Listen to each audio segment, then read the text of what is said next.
안녕하세요. 저는 유니콘 멘토 고려대학교 미디어학과 임영일 멘토입니다. 반갑습니다. 지금부터 저와 함께 미디어학과에 대한 학과 정보를 탐색해 보겠습니다. 유니콘 멘토 멘토링이 앞으로 여러분의 진학을 결정함에 많은 도움이 되기를 희망하겠습니다. 감사합니다. 안녕하세요. 저는 고려대학교 미디어학과에 소속해 있는데요.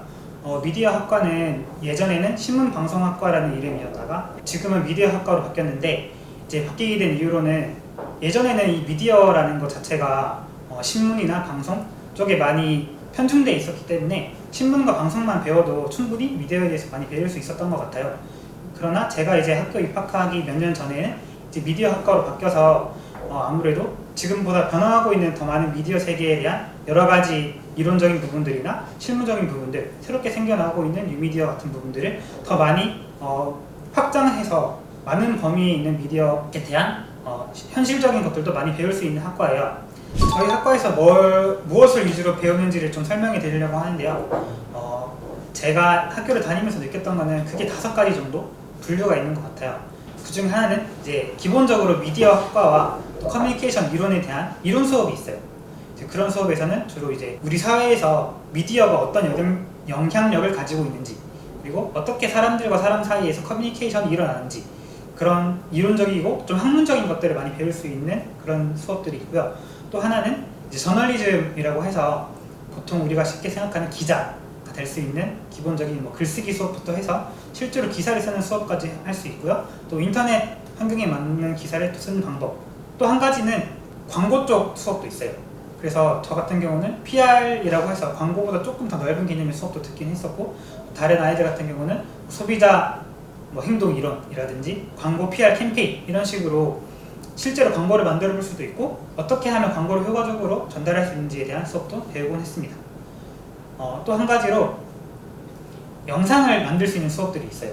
그래서 이걸 보통 실습 수업이라고 보통 얘기를 많이 하는데, 드라마 제작 실습이다, 다큐멘터리 제작 실습이다, 또는 예능 같은 영상물을 만드는 기획도 있고요.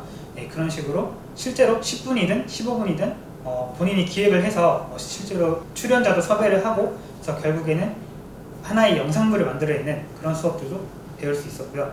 그리고 남은 하나는 조금 더 트렌디한 수업이에요. 뉴미디어나 미디어 산업 같은 부분에서 요즘 굉장히 많은 4차 산업혁명이다, 아니면 데이터 과학이다, 이런 식으로 많은 기술적인 분야들이 도입되고 있는데, 미디어 산업도 굉장히 그 부분과 밀접하게 연관이 있거든요. 넷플릭스라든지 아니면 BTS의 성공 비결이라든지, 이렇게 조금 더 현실 세계에서 요즘 뜨고 있는 미디어가 무엇인가, 그리고 어떻게 그런 미디어와 적용해서 살 것인가, 이런 것들에 대해서 또 많이 배울 수 있는 수업들이 있습니다. 미디어학과의 전망에 대해서 얘기를 해드리면, 저희 과에 졸업한 아이들이 주로 많이 가는 분야는 어쨌든 방송 쪽, 미디어 쪽으로 많이 가고요. 그래서 저희 과에서 여러 가지 분야로 진출하는데 보통 미디어학과 계열로 많이 진출을 하긴 해요. 그래서 옛날 같았으면 제가 입학할 때, 조금 옛날이에요. 네, 제가 입학할 때만 해도 방송국에 가고 싶은 아이들이 굉장히 많았어요. PD가 하고 싶다, 또는 라디오 PD를 하고 싶다, 아니면 기자를 하고 싶다, 그런 아이들이 많았는데, 요즘은 조금 더 브로드한 느낌으로 새로운 MCN에 들어가고 싶다, 혹은 내가 유튜버가 되고 싶다. 실제로 제 후배들 중에 유튜버를 하는 아이들도 있습니다. 아니면은 유튜브 회사들이 많이 생겼어요, 실제로. 그래서 유튜브에서 내가 하고 싶은 것들을 기획해서 만들 수 있는 그런 좀 자유도가 높은 약간의 스타트업 느낌의 그런 쪽으로 진출하고자 하는 아이들도 많이 있습니다. 그 외에도 광고 홍보 쪽으로, 그래서 광고 회사에 들어가고 싶다고 하든지, 아니면은 또 미디어가 관련된 학문적인 것을, 그리고 커뮤니케이션 이론을 더 많이 이제 공부해서 나중에 교수가 되려고 한다든지, 그런 쪽으로 다양하게 어쨌든 전공을 살리는 아이들이 많이 있습니다. 제가 제일 처음에 미디어학과에 가겠다고 생각하는 이유가, 사실은 제가 초등학교 때 굉장히 좋아했던 TV 프로그램이 있었는데, 무한도전이라고 아마 아시긴 하실 거예요. 막 직접 엄청 많이 보진 않았어도 워낙 유명했었기 때문에 요즘 유튜브에 클립도 많이 나오더라고요. 근데 그 무한도전을 딱 보는데, 초등학교 때 거기에 그 PD님이 나와요. 그러니까 PD님이 말도 하시고, 그래서 자막으로 PD 해가지고 말도 뜨고, 출연자랑 싸우고 그렇게 하더라고요. 근데 그렇게 하는 게 굉장히, 제가 봤을 때 저거는 정말 재밌겠다 라는 생각이 들게, 근데 그 사람은 그렇게 하면서 돈도 버는 거잖아요. 그리고 영향이 또 많이 미치는 것기도 하고, 그래서 나도 저렇게 방송 프로그램 만드는 PD가 되고 싶다라는 생각을 무한도전을 보면서 생각을 했었는데, 그래서 그 이후로 사실 꿈이 여러 번 바뀌기도 했어요. 왜냐면 학창 시절에 워낙 하고 싶은 것도 많고 하잖아요. 대통령도 되고 싶다가 뭐 선생님도 되고 싶다가 했는데 나중에 결국은 다시 PD로 돌아와서 내가 그래도 방송국에 들어가고 싶으니까 PD가 되고 싶으니까 미디어학과에 가야겠어 그렇게 생각하고 열심히 공부를 해서 저희 학교 이제 미디어학과에 왔는데 신기했던 게 제가 들어오고 나서 알았어요. 그 무한도전을 만들었던 김태호라는 PD가 알고 보니까 저희 과의 굉장히 레전드의 선배더라고요. 그래서 제가 1학년 때 딱 그 수업 들어가는데 교수님들이 김태호가 내 수업에서 이렇게 했다 실제로 그렇게 얘기를 하시니까 신기하기도 하고 재밌는 경험이었던 것 같아요. 제가 입시 때 선택했던 전형은 수시 전형 중에 이제 일반 전형이라고 있었어요. 요즘은 조금 달라졌을 텐데 저 때는 조금 옛날이라서 그게 논술이었어요. 그래서 논술이라 하면 지문을 주고 그 지문에 대해서 뭐 요약해서 서술하시오 또는 이러이러한 관점에서 서술하시오 이런 식으로 좀 뭔가 생각할 수 있는 그런 포인트들을 집어내서 답변을 하게 만드는 시험인데 저 때는 논술 자체를 잘 쓰는 것도 중요하지만 수능 점수를 잘 보는 게 굉장히 중요했던 시절이에요. 왜냐하면 그때 이제 우선 선발이다라고 해서 수능 점수 1, 2등급을 받은 아이들 내에서 이 논술 전체 인원 중에 70%를 선발해버리고 그 나머지 애들 중에 30%를 선발하고 그런 전형이 있었기 때문에 수능이 굉장히 중요했었고요. 근데 요즘 논술이 제가 알기로 없어졌기 때문에 지금 막 논술을 이렇게 준비하세요라고 말씀드리긴 어렵지만 그래도 제가 하고 싶은 말은 여러 가지를 두루두루 준비해야 되는 시기잖아요. 근데 그 와중에 어쨌든 수능 점수라는 게 만약에 잘 나온다라고 했을 때 선택할 수 있는 것들이 굉장히 넓어지는 것 같아요. 오히려 뭐 수시가 아니라 정시에 치중할 수도 있고 물론 수시를 준비하지 말라는 말은 아니지만 그래서 본인의 그 상황과 환경과 실력에 맞게 여러 가지를 다 준비해보라는 말씀을 드리고 싶습니다. 제가 1, 3학번이라서 굉장히 예전에 대학교 입시를 치렀죠.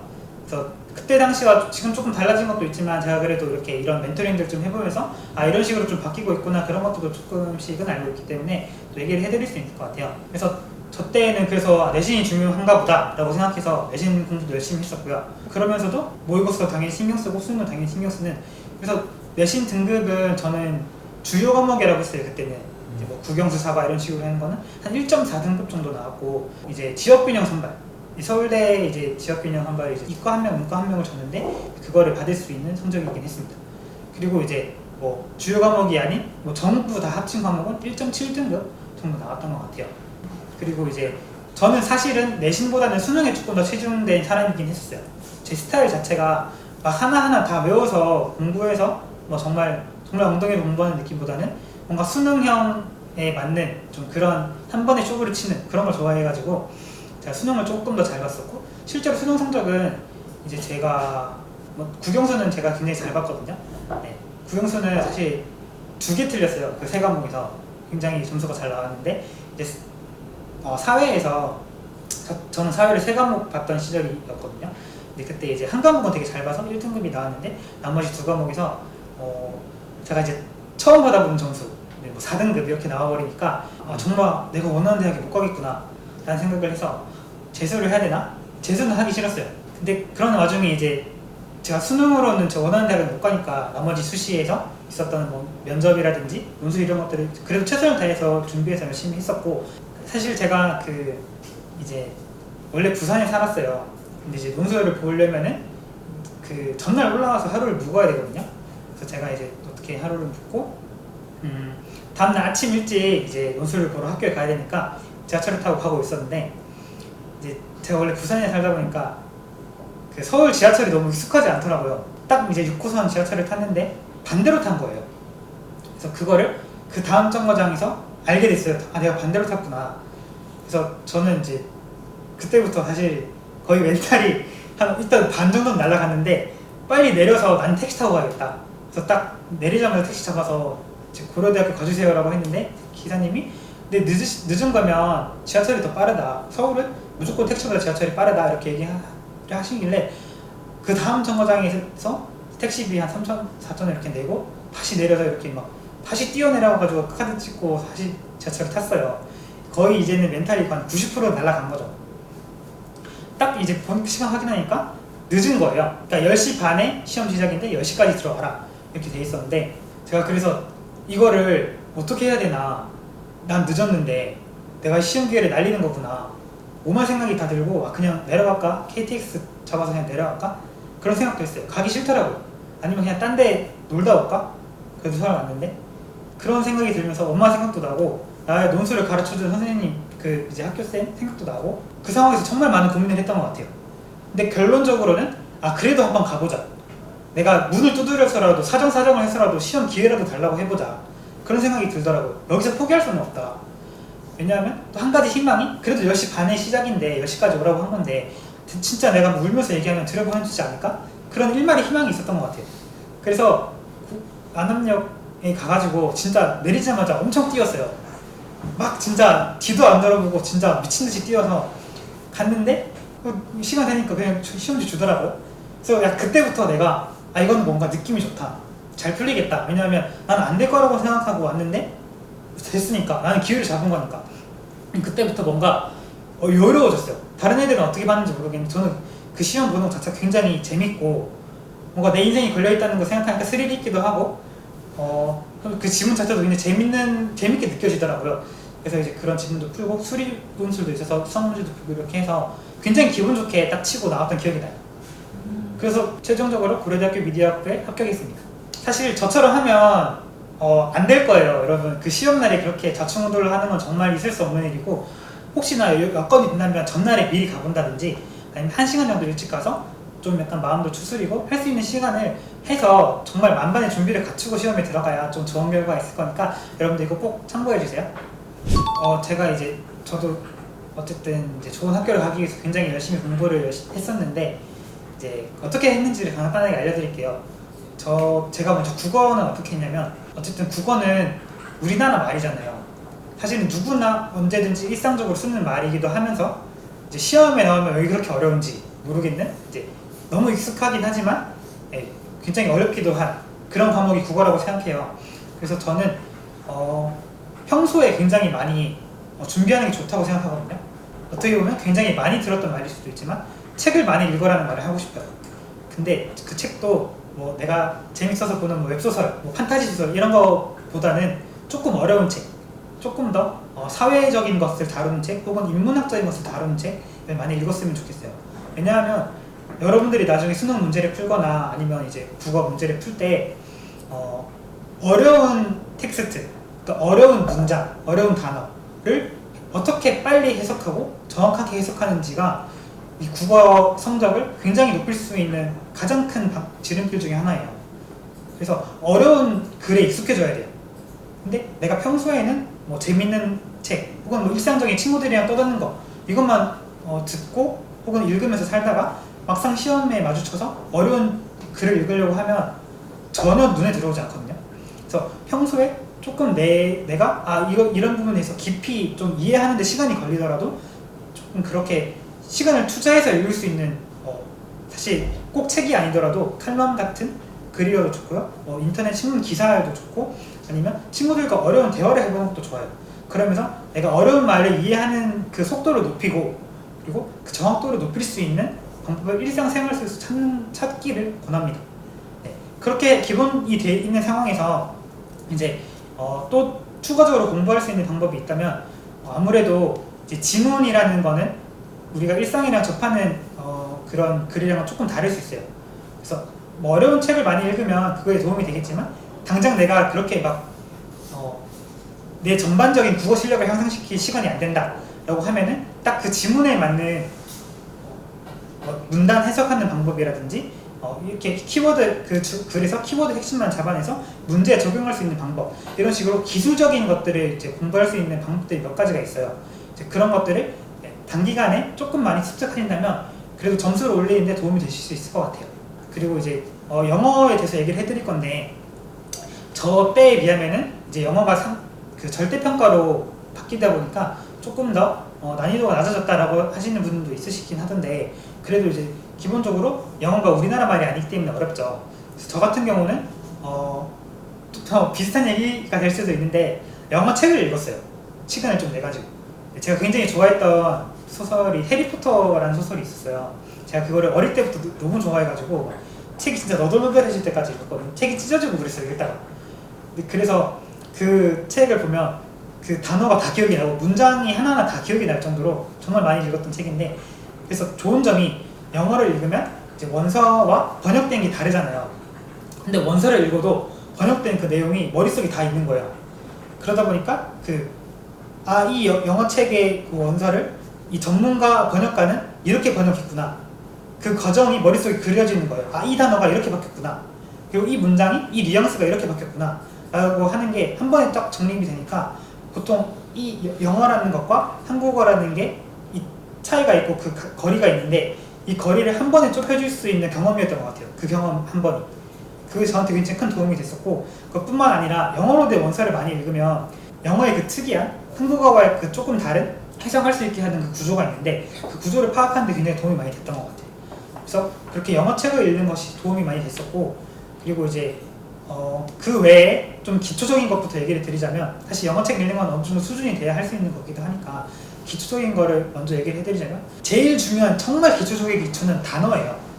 아시겠지만 한 번 더 강조해드립니다. 단어가 정말 중요하기 때문에 이 단어는 시간을 내서라도 내가 하루에 30분을 투자하든 40분을 투자하든 정말 꼭꼭꼭꼭 어릴 때부터, 최대한 어릴 때부터 해줘야 되는 게 단어예요. 그래서 어려운 단어를 많이 알면 알수록 나중에 지문을 풀 때 굉장히 그게 도움이 되고 단축이 되고, 그래서 어쩔 수 없지만 힘들지만 노력해야 되는 부분이 단어이기 때문에 그런 부분을 꾸준히 조금씩 해나가는 게 굉장히 중요하고요. 그 이후에는 어쨌든 영어 지문을 읽고 푸는 문제가 많다 보니까 사실 듣기보다는 이제 결국 읽어서 푸는 문제가 많기 때문에 이제 최대한 많이 영어를 읽을 수 있는 것들을 가져갔으면 좋겠어요. 그리고 한국어 어떻게 다른지를 좀 쉽게 판별할 수 있는 그런 한국어와 영어의 그 뉘앙스 차이를 빨리빨리 이해하고 캐치할 수 있는 능력을 기르는 게 좋은데, 그렇게 하기 위해서 영어를 많이 읽으면 좋아요. 그래서 영어 책도 많이 읽고, 혹은 영어로 된 기사, BBC 같은 거 굉장히 좋은 문장들도 많거든요. 그래서 영어를 읽을 수 있는 그 기회를 많이 가지는 것이 영어 실력 형성에 도움이 됩니다. 네, 그리고 이제 수학 얘기를 해드릴 텐데, 사실 제 학창 시절은 수학과의 전쟁이었어요. 정말로 수학을 정복하기 위해서 굉장히 많은 시간을 투자했고, 매일 수학만 한 적도 너무 많았고요. 한 달 내내 수학만 한 적도 있어요.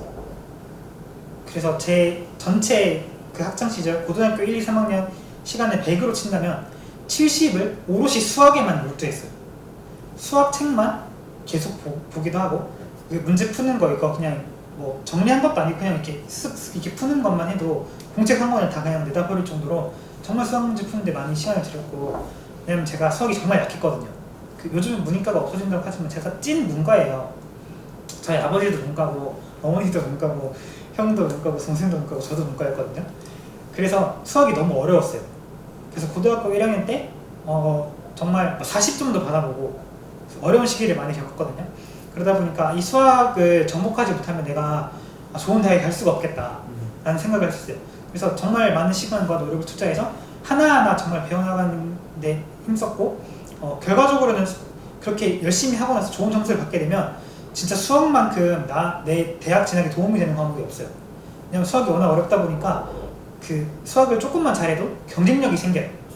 수학이라는 과목에 표준 점수 이런 것들도 있는데, 그러니까 어렵지만 나는 이걸 잘해 라는 게 이 대학교에서 나를 평가하는 입장에서는 굉장히 좋은 점수를 줄 수 있는 부분이거든요. 그러다 보니까 정말 내가 좋은 대학교를 가고 싶다라고 하면은 이 수학을 포기하지 말고 끝까지 하고 열심히만 해도 결국에는, 왜냐면 수학을 포기한 사람들이 너무 많기 때문에 결국에는 좋은 점수를 받을 수 있어요. 그래서 그렇게 하시기를 이제 추천을 드리고, 저 같은 경우는 수학을 어떻게 풀었냐면 좋은 문제를 골라요.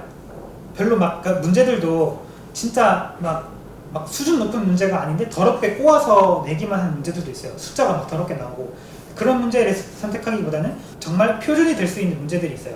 이 유형에는 이거를 정확하게 푸는 방법을 알게 된다면 다른 어떤 조금 변칙적인 것들이 나오고 조금 숫자가 달라져도 잘 풀 수 있다라고 하는 좋은 문제들이 있거든요. 그 문제를 딱 골라서 그 문제를 내가 정확하게 이해할 때까지 그 문제만 봐도 돼요. 1시간이든 2시간이든 3시간이든 그것만 공책에 펴놓고 계속 푸는 거예요. 안 풀려도 물어보지 말고, 딴 데 물어보지 말고, 선생님 물어보지 말고, 답지 보지 말고 그냥 일단 고민해보는 거예요. 계속 시간을 들여서. 그러다 보면 나중에 내가 결국 문제를 풀었다, 혹은 내가 풀지 못하고 결국은 답지를 보든지 아니면 결국 선생님께 물어보더라도 이게 그 임팩트가 굉장히 세지거든요. 왜냐면 내가 10분 고민한 문제 답지 보잖아요. 그러면 금방 까먹어요. 근데 내가 4시간을 고민한 문제 답지를 보고 아 이거구나라고 하면 이게 잊혀지지가 않아요. 그만큼 내가 시간을 투자했으니까, 내가 그만큼 쏟았으니까 여기. 그러니까 결국은 그게 그 한 문제를 정복하는 게 다른 그 똑같은 비슷한 문제의 유형을 풀 수 있게 만드는데 큰 도움이 되거든요. 어떻게 보면 수학이 문제가 굉장히 많지만 비슷비슷한 유형으로 나눠져요. 그렇기 때문에 그 유형 하나 이 유형을 잘 할 수 있고, 그 다음에 조금 변칙된 이 유형을 잘 풀 수 있고, 그렇게 하나하나 정복해 나간다면은 결국에는 시험에 나오는 30개의 문제를 다 풀 수 있는 수학 실력을 갖출 수 있게 될 거예요. 그래서 제가 드리고 싶은 말은 정말 좋은 문제를 골라서 열심히 노력하고 투자해서 답지 보지 말고 유형을 정복해 나가는 공부를 했으면 좋겠어요. 사실 어려운 과목이 보통 국어, 영어, 수학이긴 하지만 그 외 과목들도 절대 무시할 수 없는 과목들이 많죠. 사회나 과학부터 해가지고 단 여러 가지 과목들이 있는데, 사실 저 같은 경우는 아무래도 좀 전에 얘기했던 것처럼 수학 공부에 너무 열을 쏟았던 나머지 다른 과목들을 엄청나게 시간을 들여서 공부할 수 있는 상황은 아니었어요. 영어도 해야 되고 국어도 해야 되고 수학도 해야 되고. 근데 이거는 지금 제 얘기를 듣고 있는 여러분들도 마찬가지일 거예요. 엄청나게 시간을 많이 들여서 공부할 수 있는 과목이 있고 조금 시간을 덜 들여서 공부해야 되는 과목이 분명히 있어요. 그러면 그런 과목들을 어떻게 해야 되는지 좀 얘기를 해드리고 싶은데, 저 같은 경우는 최대한 내 있는 시간을 활용했어요. 예를 들면 저 같은 경우는 보충 수업이라는 걸 했었어요. 그 시간에 국어, 영어, 수학도 했지만 사회도 했는데 그 수업 때 최대한 이 수능에 맞는 사회 공부를 최대한 했었던 것 같아요. 문제 푸는 방법이나 어떻게 접근해야 되는지 이런 것들을 많이 배웠고, 또 수업 시간에 절대 여러분 수업 시간을 놓치면 안 돼요. 그 수업 시간이 어떻게 보면 조금 어떻게 보면 재미없는 시간일 수도 있고 졸릴 시간일 수도 있지만 그 수업 때 깨 있느냐 안 깨 있느냐가 여러분의 성적을 정말 좌우합니다. 그래서 특히 암기 과목이나 사회, 과학 이런 과목들은 나올 수 있는 문제나 어떤 그 키워드 이런 것들이 정해진 것들이 몇 개 있어요. 근데 그게 어떻게 드러나냐면 수업 시간에 선생님이 하는 말에서 드러나요. 왜냐하면 여러분 중간고사, 기말고사 시험 선생님들이 내잖아요. 여러분들 가르치는 선생님들이. 학원쌤이 내지 않아요. 너무 당연한 얘기지만. 그러면 선생님도 사람인지라 내가 중요하다고 생각하는 이 시험에 낼 것들은 은연중에 수업 시간에 강조할 수밖에 없어요. 대놓고 강조하시는 분도 있죠. 이거 시험에 나온다. 근데 그렇지 않으시더라도 그 선생님 중요하게 생각하는 거는 잘 들어보면 들려요. 아, 저 선생님 저거 중요하게 얘기하는구나. 그런 것들을 잘 생각해 놨다가 나중에 뭐 선생님한테 교무실 찾아가서 물어보기도 하고, 그런 것들을 조금 더 중점적으로 공부한다면 짧은 시간 내에 좀 더 좋은 성적을 낼 수 있는 방법들이 될 수 있어요. 그래서 절대 수업 시간에 자지 말고, 그리고 보충 시간이든 뭐 야간 자율학습 시간이든 아니면 학원에서 공부하는 시간이든지 간에 그 수업을 정말 알뜰살뜰히 사용해서 활용한다면 내가 정말 뭐 12시, 1시까지 공부하지 않더라도 11시까지만 하더라도 다른 애들 12시, 1시까지 했을 때보다 더 좋은 효과를 낼 수 있고, 그래서 그 시간 내에 임팩트 있게 집중력 있게 딱 집중해서 딱 또릿또릿한 정신으로 공부할 수 있는 시간을 여러분들이 만들어야 길게 공부할 수 있고 열심히 공부할 수 있어요. 그래서 저 같은 경우는 딱 그렇게 수업 시간에 중요한 것들, 그리고 보충 수업 시간에 이럴 때 정리하는 것들을 딱 모아서 그런 거 위주로 시간을 아껴서 공부하려고 했었어요. 그래서 그 결과로 사회 과목이나 다른 기타 과목들이 성적이 항상 잘 나왔어요. 저는 그렇게 하니까. 제가 조금 더 미디어 학과에 대해서 알았더라면, 사실 저는 고등학교 때 공부는 열심히 했는데 지금 이 시간처럼 제 과에 대해서, 전공에 대해서 이런 걸 준비하면 좋다라고 하는 걸 많이 듣지는 못했어요. 네, 그래서 공부만 열심히 하는 상황이긴 했어요. 그런데 우연찮게도 사실 제가 열심히 했던 것들 중에 하나가 나중에 제가 입시를 하고 논술을 하든지 면접을 보든지 이런 거에 있어서 굉장히 도움이 되는 것들이 많았더라고요. 그게 어떤 거였냐면, 저는 학창시절에 논술이나 토론 이런 것들을 좀 하는 기회들이 있었어요. 교내 토론 대회도 있었고, 아니면은 부산시에서 주최하는 토론 대회에서, 독서 토론 대회에서 금상을 딴 적도 있었거든요. 네, 그런 식으로 뭔가 이제 한 주제에 대해서, 뭐 예를 들면 경쟁은 사회 발전에 도움이 되는가, 도움이 된다 하는 근거도 있고 도움이 되지 않는다 라고 하는 근거도 있는데, 그런 다양한 사회에 있는 생각들을 하나로 모아서 내 생각처럼 말하고 또 설득하고 또 때로는 뭐 싸우기도 하고 싸운다기보다 논쟁하기도 하고 네, 그런 시간들이 학창시절에 꽤 있었던 것 같아요. 그런 것들이 내 사고력을 더 깊게 해주고 또 좀 인문학적인 사고방식 그리고 사회과학적인 사고방식을 높일 수 있는 계기가 되었던 것 같아요. 근데 그것들이 제가 대학교에 입학할 때 논술 시험을 보거나 아니면 면접을 준비하거나 또는 대학교에 입학하고 나서 미디어학에 대해서 공부할 때 사실 미디어학은 굉장히 사회에 대해서 많은 것들을 배우는 학문이에요. 사회에 대해서 알지 못한다면 좀 기초적인 부분에서 떨어질 수도 있어요.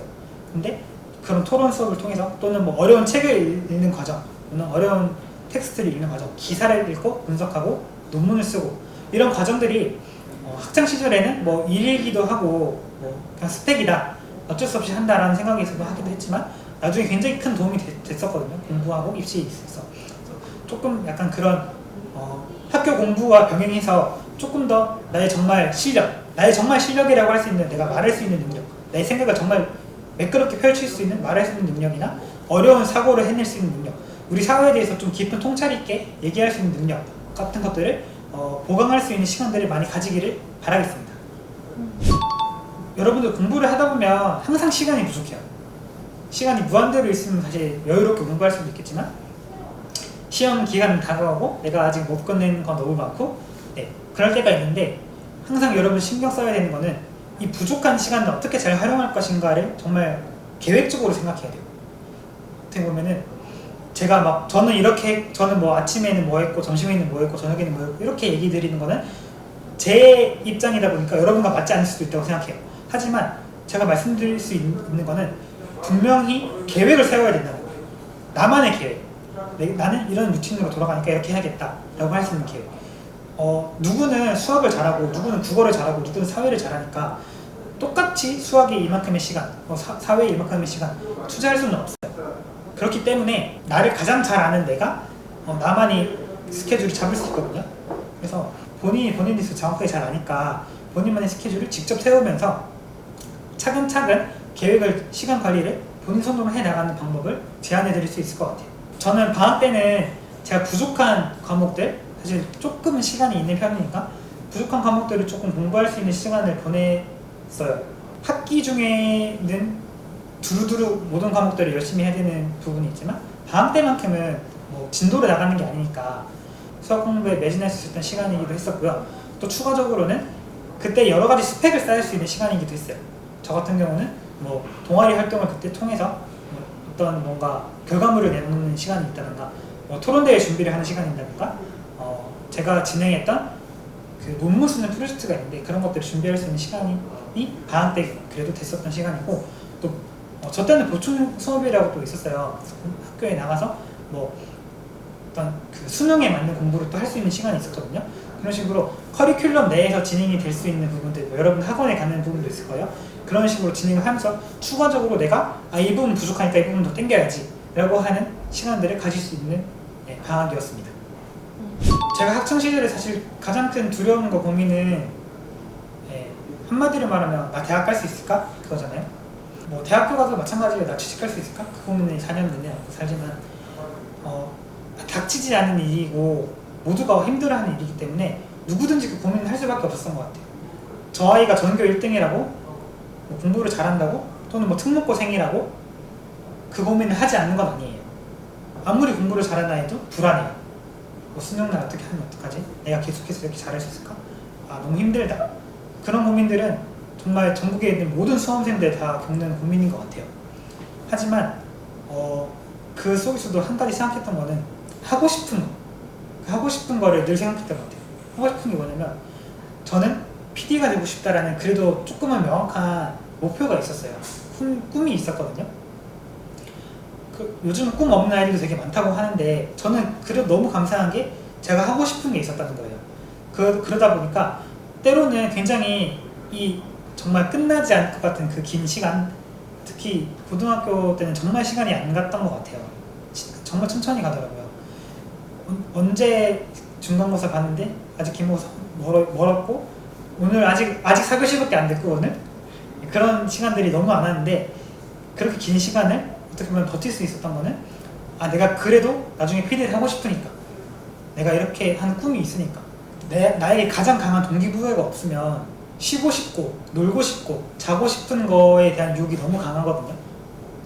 근데 그거를 나는 그래도 난 쉬고 싶지만 공부를 해야 돼, 난 놀고 싶지만 저 친구들은 PC방 가고 있지만 나는 그래도 남아서 공부를 해야 돼 라고 하는, 나에게 정말 큰 임팩트가 있는 동기부여하는 그 절박함이 있어야 돼요. 근데 그게 저는 꿈이었고, 어떤 아이들은 나는 이게 아니면 절대 성공하지 못해, 성공에 대한 갈망일 수도 있고요. 나는 내 어머니를 위해서, 나를 믿고 유지하는, 기대하는 누군가를 위해서 그렇게 하는 아이들도 있더라고요. 무엇이 됐든 저는 크게 중요하지 않다고 봐요. 그러나 어쨌든지 간에 나의 그 어려움을 이겨낼 수 있는 큰 간절한 무엇이 있었으면 좋겠어요. 그게 당장 없을 수도 있는데, 그게 당장 없다면은 생각해보는 기회라도 있으면 좋겠어요. 나는 왜 공부를 할까? 근데 왜 공부를 할까라고 생각하고 그냥 안 하지 말고 하면서 생각하면 좋겠어요. 내가 이렇게 공부하고 있지만, 힘들고 어렵지만 내가 공부를 하는 이유가 뭐지? 그러면서 그런 대답을 자기 스스로 찾아 나갈 수 있으면 좋을 것 같아요. 스스로가 어려우면 주변 사람들에게, 선생님에게, 또는 이렇게 진로의 기회를 주는 분들에게, 그러다 보면서 나의 진로를 찾아 나가는 거기도 하거든요. 그러면 공부도 열심히 할 수 있는 그 강한 이제 동기부여가 저절로 생기기도 하고요. 그렇게 했으면 좋겠고, 그리고 자신을 믿어라 라는 말을 당당하게 하기는 어렵다고 생각해요. 왜냐면 저도 제 자신에 대해서 엄청나게 믿을 수 있었던 건 아니니까. 하지만 분명한 건 한 만큼은 이루어지는 것들이에요. 공부는. 제가 이제 여러 가지 사회생활도 하다 보니까 정말 공부는 그래도 하면 성과가 나요. 근데 다른 것들은 내가 이만큼 열심히 했는데 그만큼 성과가 나지 않는 경우들도 많더라고요. 여러 가지 일들을 해보니까. 그래도 공부만큼은 그 노력한 거에 대한 성과를 얻을 수 있는 부분이거든요. 그러다 보니까 내가 이렇게 해서 공부해서 좋은 대학교 갈 수 있겠어? 생각할 수 있지만, 근데 안 한 만큼 더 안 좋은 데를 갈 수밖에 없어요. 하면 한 만큼 조금씩 더 좋은 데를 갈 수밖에 없고, 그거는 나를 믿어라 이런 차원이 아니고 그건 당연한 거고 진리고 불변한 거거든요. 그렇기 때문에 조금이라도 더 좋은 거, 더 나은 거를 찾아나가는 여러분들이 되고 싶다면 공부할 수 있는 동기부여가 충분히 될 수 있을 거라고 생각해요. 그렇게 본인 멘탈 케어도 하고, 나 그래도 하고 싶으니까, 좋은 데 가고 싶으니까, 그렇게 본인 스스로를 다독이면서 다짐하면서 갈 수 있으면 좋을 것 같아요. 그날이 기억납니다. 그날이 그 발표 날이었는데 발표를 기다리고 있었어요, 친구들과. 그리고 항상 저 때도 그런 게 수만이라든지 그런 이제 커뮤니티 같은 데서 언제 발표 난다더라, 몇 시간 전에 난다더라, 그런 게 있어요. 그래서 이때쯤 발표 났다 라고 하는 거를 보고 딱 들어갔어요. 그래서 수험 번호 입력하고 딱 했는데 합격 이렇게 돼 있으니까 그때는 그 주변 애들한테 미안할 정도로 정신을 못 차리고 기뻐했던 것 같아요. 그러니까 애들은 사실 그렇잖아요. 제가 갔던 대학교를 가고 싶었지만 못 갔던 애들도 있었고, 아예 재수를 생각하는 애들도 있고 한데, 그 옆에서 내가 너무 기뻐하면 안 되는데, 근데 그 순간은 정말 다 필요 없고 그냥 너무 기뻤던 것 같아요. 애들이랑 부둥켜 안기도 하고, 뇌 엔돌핀이 갑자기 엄청 분비가 돼가지고 도파민이 과다 치사량으로 분비가 돼가지고 미쳐요 진짜. 그래서 저는 전화 돌렸어요. 저 논술 봐줬던 선생님 전화해서 진짜 선생님 덕분에 내가 지금 학교 간다 이렇게 하고, 담임쌤 전화하고, 학교 부장쌤 전화하고, 당연히 이제 부모님한테 전화했죠. 제가 그때 밖에 나가 있었거든요. 그래서 붙었다 하니까 아버지가 고생했다 이렇게 하시고, 정말 순수한 기쁨이 굉장히 있었던 것 같고, 그 다음에는 이제 내가 이제 이 학교를 가게 될 건데, 이 과에 고려대학교 미디어 학과에 가게 될 건데, 내가 더 열심히 해야겠다, 내가 더 준비해야겠다 라는 생각도 했던 것 같아요. 왜냐하면 시작이잖아요. 고등학교 시간을 보내고 오면서 끝 지점에 다가왔지만 그 끝은 어떻게 보면 또 다른 시작이었기 때문에 내가 앞으로 학교에 가면 또 이런 것도 열심히 해야겠지, 또 내가 또 그 다음에 또 PD라는 목표가 있으니까 이런 것들도 또 준비해서 열심히 해야겠다 라는 생각을 또 다짐하게 되는 시간이었던 것 같아요. 제가 대학교에 들어오고 나서 굉장히 여러 가지 생각을 하게 된 것들이 있는데, 굉장히 다양한 사람들을 만날 수 있어요. 같은 과 내에서도 관심사가 많이 다르기도 하고, 또 다른 과에 있는 학생들도 여러 만날 수 있는 기회들이 많으니까, 저희 학교는 재학생 인원이 2만 명이에요. 한 학년에 5,000명씩 있거든요.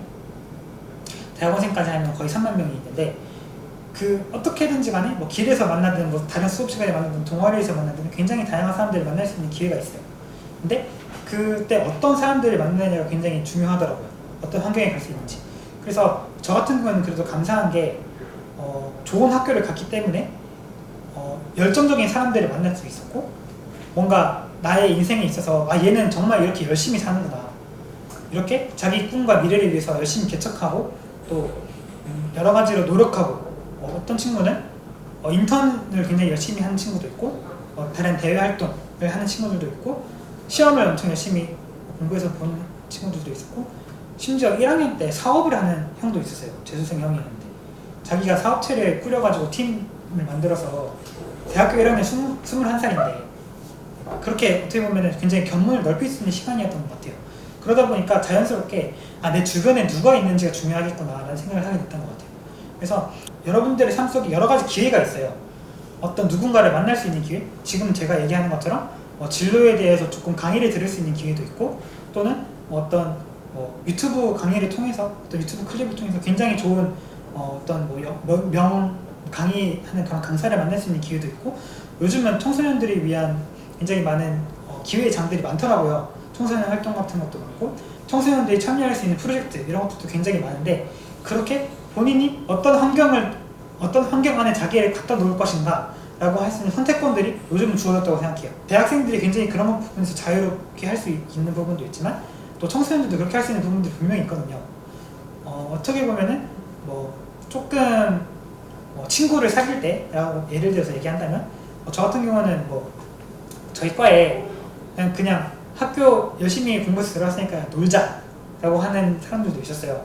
놀러만 다니고 고대인들도 그래요.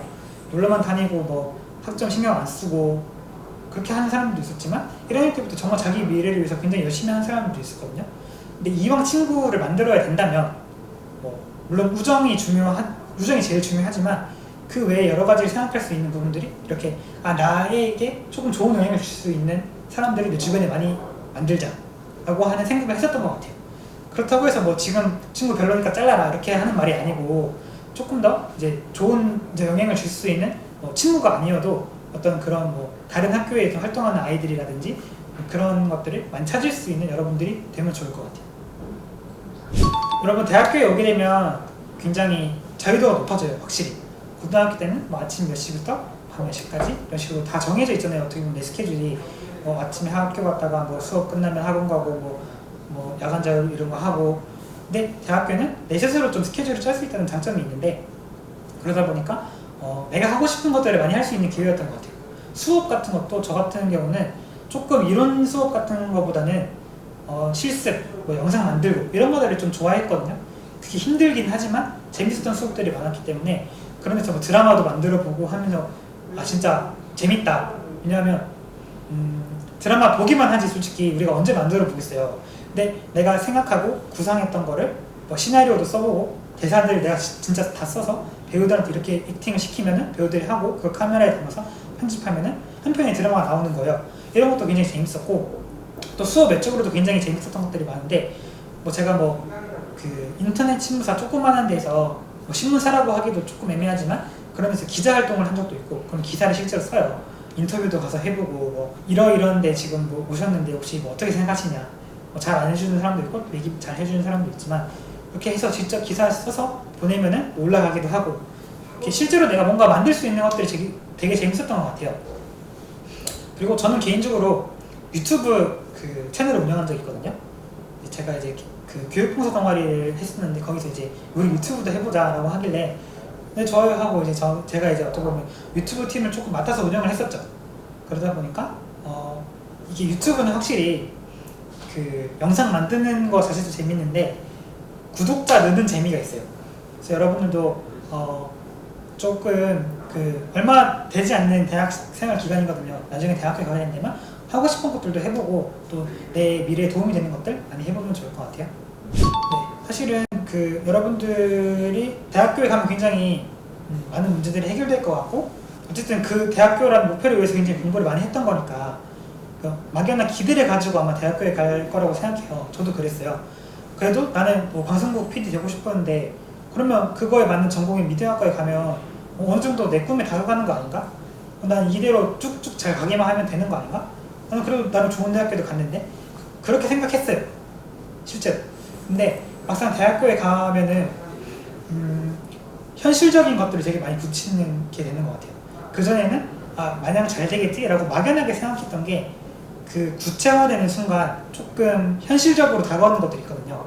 저 같은 경우는 방송국 PD가 되고 싶었는데 알고 보니까 PD 되는 게 굉장히 그러니까 어렵다는 걸 알고는 있었는데 더 자세하게 알고 보니까 이게 내가 정말 할 수 있는 일인가? 예를 들면 전체 방송국 3사가 있잖아요. MBC, KBS, SBS가 있는데 3사 통틀어서 올해는 2명 뽑았다, 이런 얘기가 들리면 우리 과에 100명이 넘게 있는데 한 학년에만 나는 이거를 내가 과연 할 수 있는 건가 라는 생각을 하게 될 수밖에 없더라고요. 굉장히 그런 부분에서 진로에 대한 어려움이 왔어요. 내가 PD 될 수 있나? 다른 길을 찾아봐야 되나? 내가 그냥 공무원 시험 준비를 할까? 아니면 그냥 일반 기업 취직 준비를 할까? 아니면 로스쿨 준비를 할까? 그런 굉장히 많은 고민들이 있었고, 그거를 대입병이라고 얘기를 해요. 보통 중2병이 내 자신감이 하늘 끝까지 치솟는데 그걸 중2병이라고 얘기를 한다면, 대입병은 내 자신감과 자존감이 하나도 없어, 정말 바닥 끝까지 사라지는 거를 대입병이라고 하는데, 정말 내 인생에 대해서 정말 많이 고민을 하게 됐었죠. 내가 가는 길이 맞을까? 내가 이거 졸업하면 먹고 살 수 있을까? 라는 고민을 많이 했었는데, 그러면서 오히려 길을 찾으려고 열심히 노력했던 것 같아요. 그리고 조금 더 수업도 더 자세히 들어보고, 조금 더 내가 할 수 있는 부분을 더 많이 찾아보고, 꼭 방송국이 아니다라는 생각을 하게 됐어요. 그러면서 아까 제가 얘기했던 것처럼 유튜브 채널 운영도 해보고 하다 보니까 미디어라는 게 방송국에만 국한되어 있지 않다는 걸 많이 느꼈던 것 같아요. 그래서 제가 요즘에 저희 과 전공 소개 같은 거 조금 자세하게 한다면 많이 강조하는 부분이 이제 뉴미디어 분야예요. 요즘 방송국보다 더 많이 넷플릭스를 더 많이 보고 TV만 더 많이 보고 하니까, 유튜브를 더 훨씬 많이 보니까, 그러면은 방송국에 가지 않더라도 내가 원하는 것들을 그런 뉴미디어 분야에서 할 수 있겠구나 라는 생각을 많이 했던 것 같아요. 실제로 방송국이 많이 안 뽑는 이유도 요즘에 이제 넷플릭스 이런 쪽이 워낙 많이 가니까 뽑을 인력이 많이 없다는 거예요.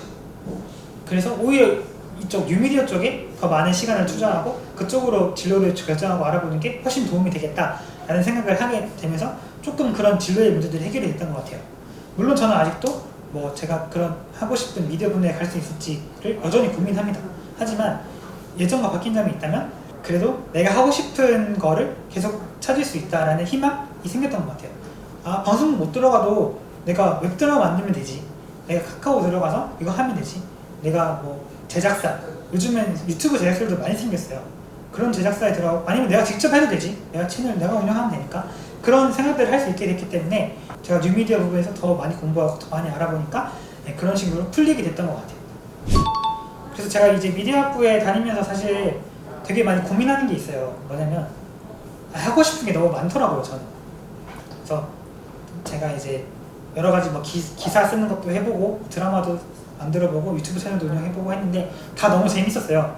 그러다 보니까 미래에 나는 한 가지 직업만 가지고 내 평생 이 직장에서 일을 해야겠다라고 생각되지 않더라고요. 하고 싶은 게 너무 많아서 언론 쪽도 가고 싶고, 그래서 기사를 쓰는 것보다는 기사를 조금 더 좋게 만들 수 있는 미디어 리터러시라고 얘기를 하는데, 그래서 조금 더 전반적인 미디어 부분에서 기사의 질을 좀 높일 수 있는 그런 활동들도 하고 싶고, 그런 언론 쪽 관련된 활동도 하고 싶고, 또 이제 제작 활동도 하고 싶어서 저는 감독처럼 이렇게 직접 이렇게 모자 세워주고 컷 외치고 이렇게 하는 것보다는 제작 파트 조금 다른데 어떤 이제 영상물을 만들지, 어떤 드라마나 어떤 영화를 만들지를 기획해가지고 그거에 대한 필요한 전반적인 섭외를 한다든지 투자를 받는다든지 로케이션을 정한다든지 배우와 감독들을 연출을 선정한다든지 아니면은 작가를 데려온다든지 그런 전반적인 걸 하는 걸 제작이라고 하는데, 제작자가 되고 싶은 마음도 있고, 또 이제 뉴미디어 쪽에서 좀 이렇게 사람들이 쉽게 재밌게 볼 수 있는 교육적인 컨텐츠를 만들고 싶다라는 고민도 하고 있어요. 그래서 이런 여러 가지 고민들을 하고 있고, 그 한 분야의 그 고민의 일환으로 지금은 제가 이제 교육 그 회사 운영하시는 분과 같이 이제 일을 하면서 교육 콘텐츠인데 미디어를 접목한, 그래서 약간 청소년들이 볼 수 있는 어떤 재밌는 영상 이런 것들을 좀 만들려고 하고 있거든요. 그래서 그런 부분에서 제 또 전공도 살리고 또 사회에 의미 있는 일도 하고 그런 일을 지금 하고 있습니다. 미디어과에 오고 싶어하는 학생들이 있을 것 같아요. 인기가 많은 과예요, 나름. 네, 제가 생각해도 그분들한테 하고 싶은 얘기는 미디어학과가 굉장히 전 비전이 있다고 생각해요.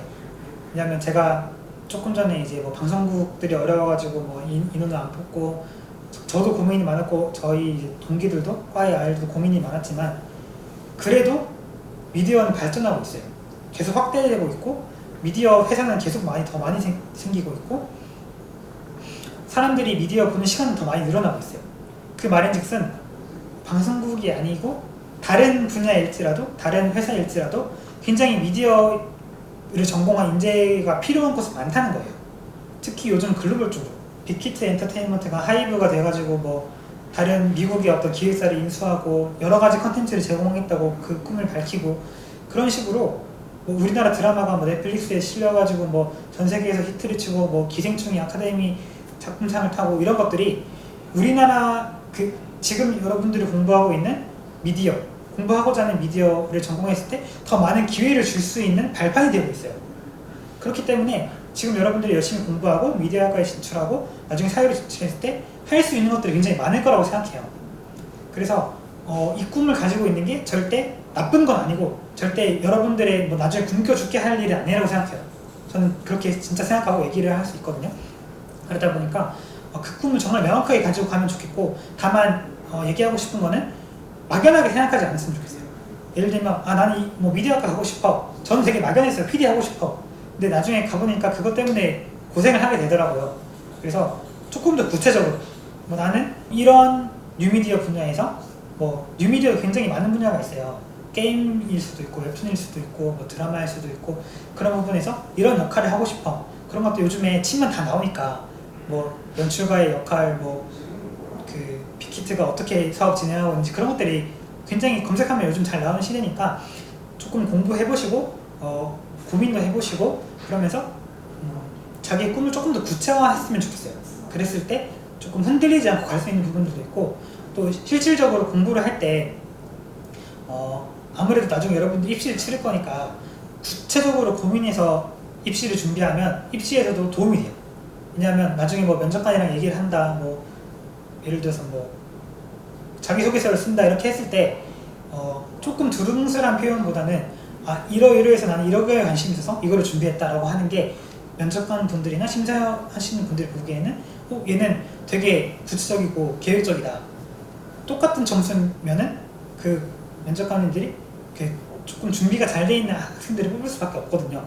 그러다 보니까 그런 부분에서 명확한 준비를 하면 좋겠고 또 제가 아까 전에 얘기했던 것처럼 조금 어려운 사회적인 것들을 뭐 어떻게 시대의 흐름이 흘러가고 그런 것들에 대해서도 조금 놓치지 않고 이 트렌드를 좀 잡아 나가는 게 나중에 진학하는 데 굉장히 도움이 많이 될 것 같고 또 그 공부 이외의 것들에서도 많은 것들 얻을 수 있는 경험이 될 거예요. 그렇게 얘기해 드릴게요. 그래서 미디어학과를 꿈꾸는 여러분들 절대 포기하지 말고 공부도 열심히 하고 또 미디어에 대해서 관심도 많이 가지고 그렇게 여러 가지를 열심히 하다 보면 반드시 여러분의 꿈을 이룰 수 있는 날이 올 거예요. 절대 걱정하지 마시고 끝까지 파이팅 하세요. 감사합니다.